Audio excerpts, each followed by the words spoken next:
యేసుక్రీస్తు జీవితం అనేది క్రైస్తవ మతంలోని గొప్ప కథ.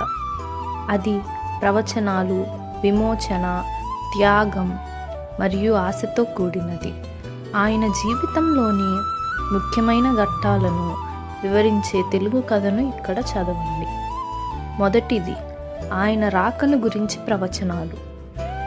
యేసు పుట్టకముందే హెబ్రూ గ్రంథాలు మాసిహా అనే రక్షకుడి రాకను ప్రకటించాయి.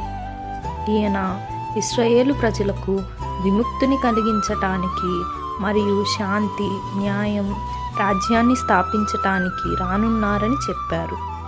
ఏషియా మరియు మీకా వంటి ప్రవక్తనలు కన్య నుండి జన్మించబోయే వ్యక్తిని, దావీదు వంశానికి చెందిన వారిని మరియు జనులలోకియుగాను వెలుగుకు ప్రసరించే వారిగా ప్రకటించారు. రెండవది, యేసు పుట్టుక.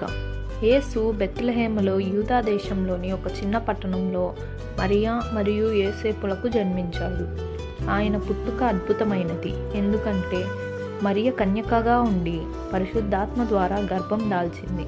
ఈ సంఘటన క్రిస్మస్ అని పిలుస్తారు మరియు ఇది అనేక ప్రవచనాల పూర్ణతను సూచిస్తుంది.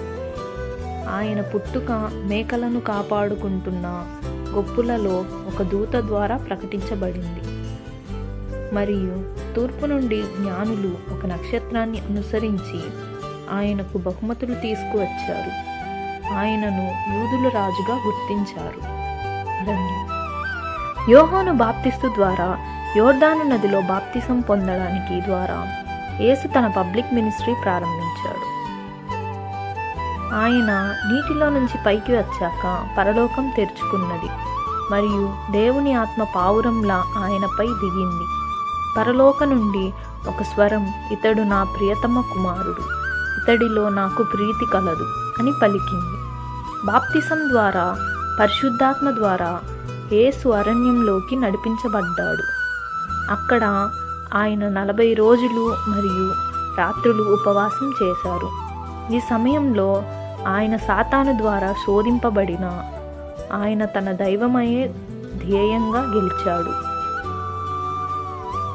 యేసు మినిస్ట్రీలో ఒక ముఖ్యమైన ఘట్టం స్వరూపాంతరం. యేసు తన 3 శిష్యులకు, పేతురు, యాకోబు మరియు యోహాను అను వర్తమాన పర్వతంపైకి తీసుకెళ్లారు.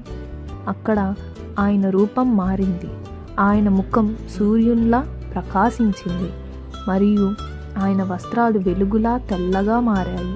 మోషే మరియు ఏలియాకు కనిపించి ఆయనతో మాట్లాడారు. ఈ సంఘటన యేసు దైవ స్వరూపాన్ని మరియు పాత నిబంధన ప్రవచనాల పరిపూర్ణతను ధృవీకరించింది.